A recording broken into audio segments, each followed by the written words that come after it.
बिस्मिल्लाहिर्रहमानिर्रहीम। अस्सलाम वालेकुम। उम्मीद है आप सब खैरियत से होंगे। आज हम BSN फर्स्ट सेमेस्टर के सब्जेक्ट एनाटॉमी एंड फिजियोलॉजी के पहले unit introduction to human body के इम्पॉर्टेंट MCQs को डिस्कस करेंगे। हमारे पास सबसे पहला MCQs हैं, the study of the structure of the body is called. Option number A physiology, option number B anatomy, option number C aetiology. जब हम बॉडी के स्ट्रक्चर के बारे में स्टडी करते हैं तो साइंस की इस ब्रांच को क्या कहते हैं? हमारे पास correct answer option number B anatomy. यानी एनाटॉमी में हम सेल, ऑर्गन की साइज, शेप और उसकी लोकेशन क्या है इसको स्टडी करते हैं। लेकिन फिजियोलॉजी में हम उस ऑर्गन की क्या फंक्शन है इसको स्टडी करते हैं। MCQ नंबर 2, खाली जगह are the smallest independent unit of living matter. यानी लिविंग थिंग की सबसे स्मॉलेस्ट यूनिट क्या है? Option number A organelle, option number B tissue, option number C cell. हमारे पास करेक्ट आंसर है ऑप्शन नंबर C सेल। यानी सेल लिविंग थिंग यानी सब जानदारों की बुनियादी इकाई है। MCQ नंबर 3, खाली जगह is the cause of disease. यानी साइंस की इस ब्रांच को क्या कहते हैं जिसमें हम डिजीज के काज इसको स्टडी करते हैं? Option number A pathology, option number B aetiology, option number C physiology. हमारे पास MCQ नंबर 3 का करेक्ट आंसर है ऑप्शन नंबर B एटियोलॉजी। यानी एटियोलॉजी में हम डिजीज की काज को स्टडी करते हैं कि ये डिजीज किस वजह से अकर हुई है, लेकिन पैथोलॉजी में तो हम सिर्फ डिजीज को स्टडी करते हैं।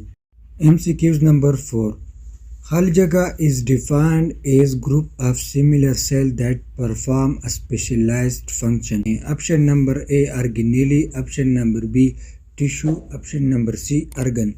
जब एक जैसे सेल मिलकर एक स्पेसिफिक फंक्शन परफॉर्म करे तो उसे हम क्या कहते हैं? टिश्यू कहते हैं।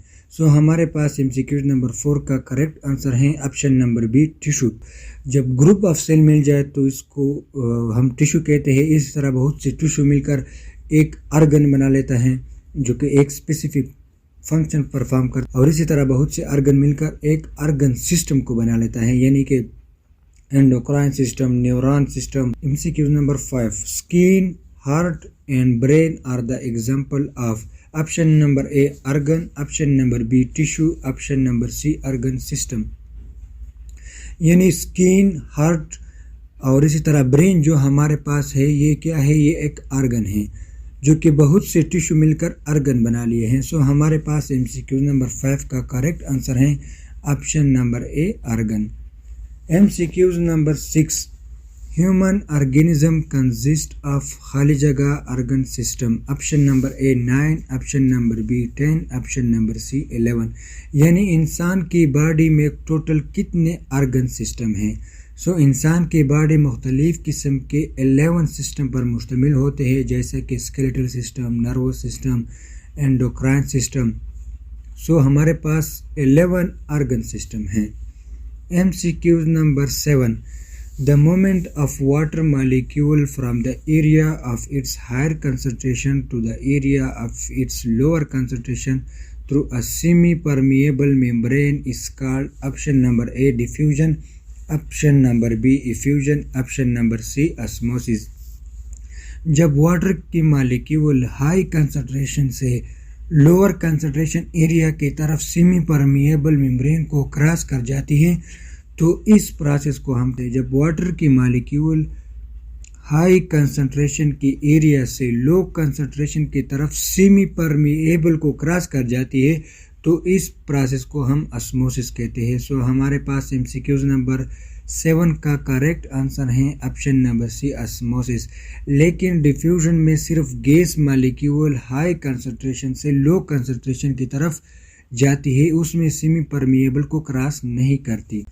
जैसा कि for example exchange of gases in the lungs जो है ये हमारे पास डिफ्यूजन की एग्जांपल है, और इसी तरह बॉडी टिश्यू जो होते हैं उसमें जो एक्सचेंज होती है वो हमारे पास डिफ्यूजन की एग्जांपल है। इसी तरह absorption of water by small intestine. Small intestine जब वाटर की एब्जॉर्प्शन करता है तो वो एक सेमी परमिएबल मेम्ब्रेन के थ्रू करता है, तो ये हमारे पास ऑस्मोसिस की एग्जांपल है।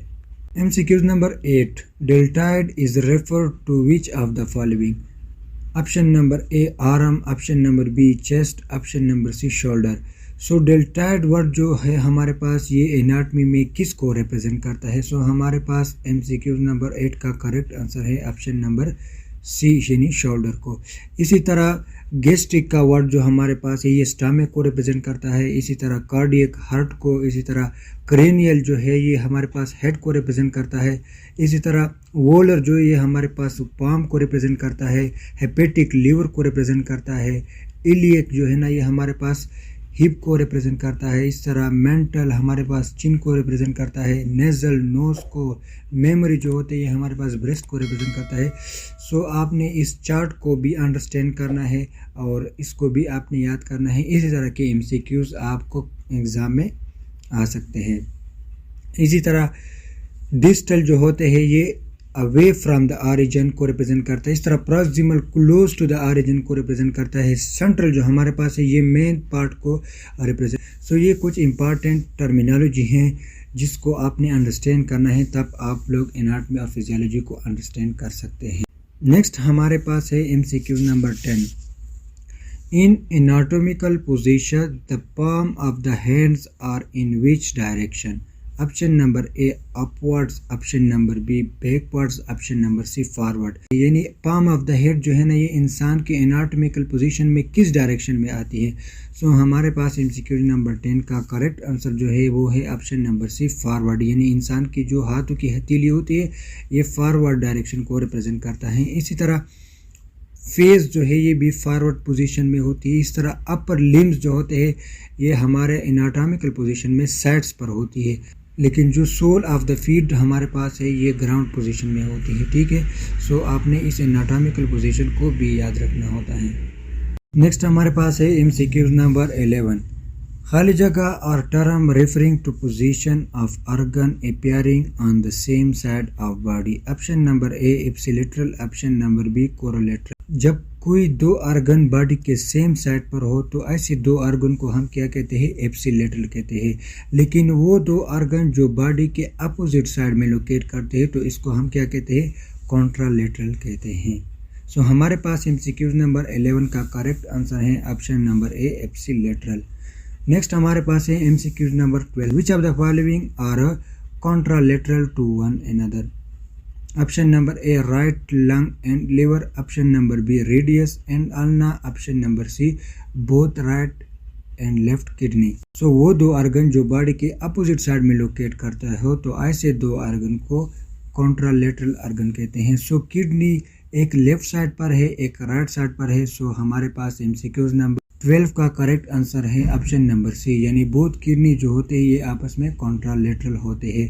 इसी तरह रेडियस और ulna, right I and right year, इसी तरह राइट लंग एंड लिवर ये हमारे पास क्या है? एप्सिलेटरल है, जो कि बॉडी के सेम साइड पर लोकेट करते हैं। MCQ number 13। Inflammatory condition are recognised by suffix. Option number A oma, option number B itis, option number C ectomy. यानी हमारे पास जो इन्फ्लेमेटरी कंडीशन है या प्रॉब्लम है इसके लिए कौन सा सफिक्स यूज़ होता है? सो हमारे पास MCQ नंबर 13 का करेक्ट आंसर है ऑप्शन नंबर बी आइटस। यानी गैस्ट्राइटिस, स्टोमेटाइटिस ये हमारे पास क्या है? इन्फ्लेमेटरी कंडीशन जिसका सफिक्स आइटस है। इसी तरह ट्यूमर के लिए ओमा का सफिक्स यूज होता है, जैसे कि कार्सिनोमा, सर्कोमा एक्सेट्रा। ठीक है, और इसी तरह ऑक्टोमी का जो सफिक्स यूज होता है जैसे कि एपेंडेक्टोमी, तो ये हमारे पास किसी सर्जिकल प्रोसीजर के लिए या किसी ऑपरेशन के लिए हम ऑक्टोमी का सफिक्स यूज करते हैं। MCQ number 14। खाली जगह is a collection of sign and symptom which tend to occur together. Option number A sign, option number B symptom, option number C syndrome. यानी किसी स्पेसिफिक डिजीज जिसके लिए लार्ज नंबर ऑफ साइन और symptom हो तो वो हमारे पास क्या कहलाता है? सिंड्रोम कहलाता है। सो हमारे पास MCQ नंबर 14 का करेक्ट आंसर है option number C syndrome. Symptom क्या है? सिम्टम वो एबनॉर्मेलिटी या कंडीशन है जो कि पेशेंट आपको खुद बता देता है, यानी एक सब्जेक्टिव फिनोमेना है जो कि सिर्फ पेशेंट को ही उसके बारे में पता होता है। ठीक है, और साइन क्या है? साइन जो एबनॉर्मेलिटी या कंडीशन आप किसी पेशेंट में देख ले, आप ऑब्जर्व कर ले, तो ये हमारे पास क्या है? ये हमारे पास साइन है। यानी जब कोई पेशेंट आपको कह रहा है कि मुझे फटीग हो रहा है, मेरे सर में दर्द हो रहा है, तो ये हमारे पास क्या है, ये हमारे पास सिम्टम है जो कि पेशेंट खुद आपको बता देता है। लेकिन जो एबनॉर्मेलिटीज़ आप पेशेंट में देख ले, उसका स्किन कलर चेंज हो गया है, उसको ज़ख़म है, उससे बदबू आ रही है, तो ये हमारे पास क्या है, ये हमारे पास साइन है जो कि आप खुद ऑब्जर्व कर रहे हैं through 5 senses. MCQ number 15, a solution having strength concentration greater than other one is called option number A hypotonic solution, option number B isotonic solution, option number C hypertonic solution. यानी वो solution जिसमें strength यानी concentration यानी solute concentration दूसरे solution से ज़्यादा हो, तो इसको हम क्या कहते हैं। सो हमारे पास MCQ नंबर 15 का करेक्ट आंसर है option number C hypertonic solution. इसी तरह हाइपरटोनिक सॉल्यूशन में सॉल्यूट कंसंट्रेशन दूसरे सॉल्यूशन से कम होती है, यानी आइसोटोनिक सॉल्यूशन में स्ट्रेंथ जो है ना वो दूसरे सॉल्यूशन के बराबर होती है। स्ट्रेंथ का मतलब क्या है, amount of solute particle dissolved per unit volume में जितनी amount of solute particle dissolve हुए हैं, तो इसको हम स्ट्रेंथ ऑफ सॉल्यूशन कहते हैं। स्ट्रेंथ ऑफ सॉल्यूशन को टॉनिसिटी ऑफ द सॉल्यूशन भी कहते हैं। नेक्स्ट हमारे पास है MCQ number 16, dorsal cavity of the body contain option number A lungs and heart, option number B brain and spinal cord, option number C liver and stomach. यानी dorsal cavity वो cavity होती है जो posterior यानी back of the body में locate करते हैं, तो इसको हम क्या कहते हैं, डोर्सल कैविटी कहते हैं। सो हमारे पास MCQ नंबर 16 का करेक्ट आंसर हमारे पास है option number B brain and spinal cord. यानी ब्रेन एंड स्पाइनल कॉर्ड जो होते हैं ये हमारे पास डोर्सल कैविटी में लोकेट करते हैं। इसी तरह वेंट्रल कैविटी जो हमारे पास होती है ये इंटीरियर यानी फ्रंट ऑफ द बॉडी पर मुश्तमिल होते हैं। सो लंग्स एंड हार्ट जो हमारे पास है ये हमारे पास वेंट्रल कैविटी में आते हैं। MCQ number 17, which of the following is the largest cavity in your body. यानी हमारे बॉडी में कौन सा वो कैविटी है जो सबसे लार्जेस्ट है। Option number A cranial, option number B abdominal, option number C thoracic. So हमारे पास MCQ नंबर 17 का करेक्ट आंसर है ऑप्शन नंबर B एब्डोमिनल। यानी एब्डोमिनल कैविटी जो होती है वो ह्यूमन बॉडी में सबसे लार्जेस्ट कैविटी होती है।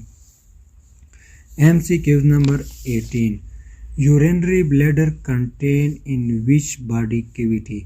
Option number A thoracic cavity, option number B pelvic, option number C abdominal cavity. यानी यूरिनरी ब्लैडर जो होता है ये किस बॉडी कैविटी में लोकेट करता है। सो हमारे पास MCQ नंबर 18 का करेक्ट आंसर है option number B pelvic cavity. यानी यूरिनरी ब्लैडर जो है ये हमारे पास पेल्विक कैविटी में लोकेट करता है। इसी तरह थोरेसिक कैविटी में थाइमस, लंग्स, हार्ट और आइसोफेगस लोकेट करता है। इसी तरह एब्डोमिनल कैविटी में stomach, liver, gall bladder, spleen, kidney वगैरह जो हमारे पास ऑर्गन है ये भी वहाँ पे लोकेट करता है। और इसी तरह पेल्विक कैविटी में यूरिनरी ब्लैडर और इंटरनल रिप्रोडक्टिव ऑर्गन जो हमारे पास है वहाँ पे लाई करता है। MCQ number 19, how many anatomical plane are there. यानी इंसान के बॉडी में कितने एनाटॉमिकल प्लेन लोकेट करते हैं। Option number A 3, option number B 4, option number C 6, option number D 9। सो हमारे पास 9 एनाटॉमिकल प्लेन है। सो प्लेन क्या होता है, प्लेन एक इमेजिनरी लाइन होता है जो कि बॉडी पार्ट्स को या बॉडी को 2 पोर्शन या 2 सेगमेंट में सेपरेट करता है, तो ये हमारे पास क्या है, प्लेन है। सो इंसान के बॉडी में 4 एनाटॉमिकल प्लेन लोकेट करते हैं। हमारे पास सबसे पहला है फ्रंटल या कोरोनल प्लेन। ये वो प्लेन है जो कि बॉडी को फ्रंट और बैक में डिवाइड करता है। इसी तरह सिगेटल प्लेन जो कि है ये हमारे पास वो प्लेन है, वो लाइन है जो कि बॉडी को राइट और लेफ्ट में डिवाइड करता है। हमारे पास जो ट्रांसवर्स प्लेन है ये बॉडी को अपर और लोअर पोर्शन में डिवाइड करता है। इस तरह लंगिट्यूडनल सेक्शन या लंगिट्यूडनल प्लेन जो है ये हमारे पास ये बॉडी को अलोंग एक्सिस डिवाइड करता है। MCQ number 20, the plane required to divide a body into unequal rights and left part is refer to. Option number A mid sagittal, option number B parasagittal, option number C coronal. यानी हमारे body में वो कौन सा plane है जो body को unequal left और राइट पार्ट में डिवाइड करता है। सो हमारे पास MCQ नंबर 20 का करेक्ट आंसर है ऑप्शन नंबर बी, पैरासेजाइटल। यानी पैरासेजाइटल जो प्लेन है ये बॉडी को अनइक्वल लेफ्ट और राइट पार्ट में डिवाइड करता है। जो मेडसेजाइटल है ये हमारे बॉडी को इक्वली लेफ्ट और राइट पार्ट में डिवाइड करता है। MCQ number 21, the abdominopelvic cavity can be subdivided into खाली जगह region and quadrants. Option number A 8 and 3, option number B 5 and 2, option number C 9 and 4। So इंसान के body में जो एब्डामिनोपेल्विक कैविटी होती है उसमें कितने रीजन्स और क्वाड्रेंट्स होते हैं। सो हमारे पास MCQ नंबर 21 का करेक्ट आंसर है option number C, 9 region and 4 quadrant. यानी एब्डामिनोपेल्विक कैविटी को 9 रीजन और 4 क्वाड्रेंट्स में डिवाइड किया गया है। वो रीजन जो हमारे पास है वो ये है right hypochondriac region, epigastric region, left hypochondriac region, right lumbar region, umbilical region, left lumbar region, right iliac region, hypogastric region and left iliac. इसी तरह जो हमारे पास क्वाड्रेंट्स है वो है right upper quadrants, left upper quadrants, right lower quadrants, left lower quadrants. तो इसी तरह जो हमारे पास एब्डामिनोपेल्विक कैविटी है इसी को 9 रीजन और 4 क्वाड्रेंट्स में डिवाइड किया गया है। MCQ number 22, appendix is located in which abdominal region. Option number A right iliac region, option number B hypogastric region, option number C right lumbar region. So appendix जो हमारे पास है ये किस एब्डामिनल रीजन में लोकेट करता है। अभी हमने जो एब्डामिनोपेल्विक कैविटी के 9 रीजन पढ़ लिए हैं ना, उसमें अपेंडिक्स किस रीजन में लोकेट करता है। सो हमारे पास MCQ नंबर 22 का करेक्ट आंसर है option number A right iliac region. यानी अपेंडिक्स जो है ये हमारे पास राइट इलियक रीजन में लोकेट करता है। MCQ number 23, right lumbar region of abdominopelvic cavity contain option number A descending colon and part of left kidney, option number B ascending colon and part of right kidney, option number C part of small intestine and sigmoid colon. यानी जो हमारे पास एब्डामिनोपेल्विक cavity के right lumbar reason है इसमें कौन से part of body locate करते हैं। सो हमारे पास MCQ नंबर 23 का करेक्ट आंसर है option number B ascending colon and part of right kidney.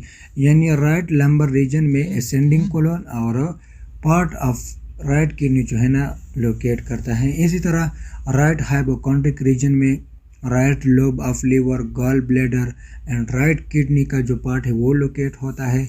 इसी तरह लेफ्ट हाइपोकॉन्ड्रिक रीजन में part of stomach, spleen, small part of pancreas and part of the left kidney. इसी तरह right lumbar region में small intestine, superior part of caecum, ascending colon and part of right kidney. इस तरह left lumbar region में part of small intestine, descending colon and part of left kidney. इस तरह right iliac region में lower end of caecum, appendix. इस तरह left iliac region में part of small intestine and the sigmoid colon.